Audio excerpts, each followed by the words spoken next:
What's up guys, Eric Psykik here, and today I'm finally showing off a spawn I've been wanting to get around to for a while. This place is great for people looking to get good experience that don't really want to waste but don't care for a bunch of profit either.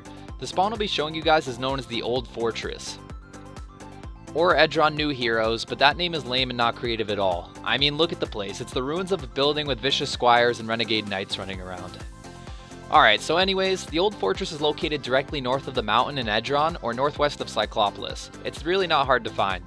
Skip the first floor where you come in and keep heading northeast until you get down another floor. This and the bottom floor are where you'll be hunting.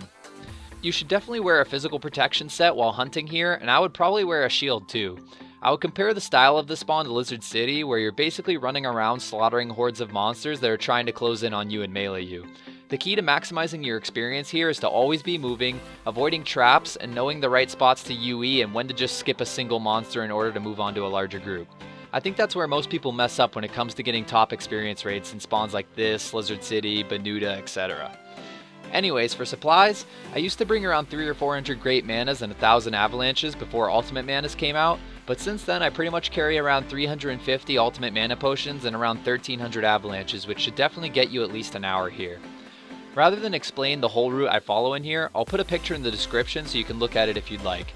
Here's what it looks like though. The dots on the map are potential UE locations, but I don't always UE in the same places every time. I try to keep it pretty consistent though. As long as you're in a room of monsters, you're usually fine to UE. Following that path, I can easily sustain 1.9 kk experience per hour on green stamina. I definitely think 2kk is possible, but eventually during a hunt I'll mess up and get trapped in this western room since there's so many heroes in there, plus trying to find rares and bodies can sometimes slow you down. I definitely recommend having Tibialyzer for spawns like this, Lizard City, Gluth Bandits, etc. because it makes looting so much easier when you're killing hordes of monsters.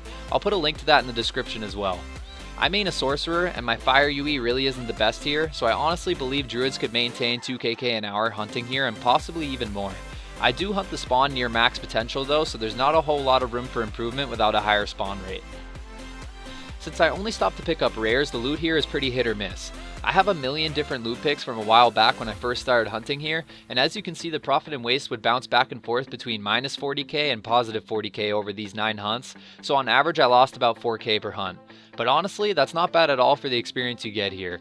On one of the hunts I even looted a Maxilla Maximus from a Lich, which is how I got my undead cave bear you see me riding around on now. I could have sold that for 800k on my server, and on other servers you'd probably get even more. That money would definitely cover your waste here for a long time. You'll also rarely get Boots of Haste from the few Necromancers in here, as well as Flasks of Warrior Sweat from the Undead Gladiators. The great thing about this spawn is that it can be hunted at a wide variety of levels.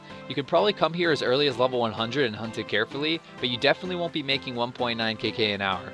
I've seen Knights hunt here solo and even some lower levels doing team hunts here too, but the spawn is definitely the best for a high level mage.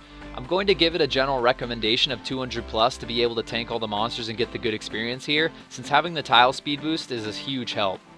Another cool thing about this spawn is that you can do your Necromancer task while hunting here. There's not a ton of Necromancers and Bloodhands, but it doesn't hurt to have the task active so you can at least make some progress towards it and get your Soulstone. The only thing you have to worry about in this spawn is getting PK'd if you play on a PvP world. The tunnel into this spawn is only 2 squares wide, so people love to trap it off and send in a smaller team to rush you so you can't escape. All you can do is either try to X-log in a corner or push your way out, but then you're allowing yourself to get trapped and most likely killed. Alright guys, that's pretty much it for this spawn. If you have any questions, feel free to ask and I'll be happy to answer them. Hopefully you guys enjoyed this video, and I wish each and every one of you good luck on a Maxilla Maximus. The drop chance is like 1 in 3,000, so you're gonna need it. Stay tuned for more hunting spawns, thanks for watching, and I'll see you guys next time.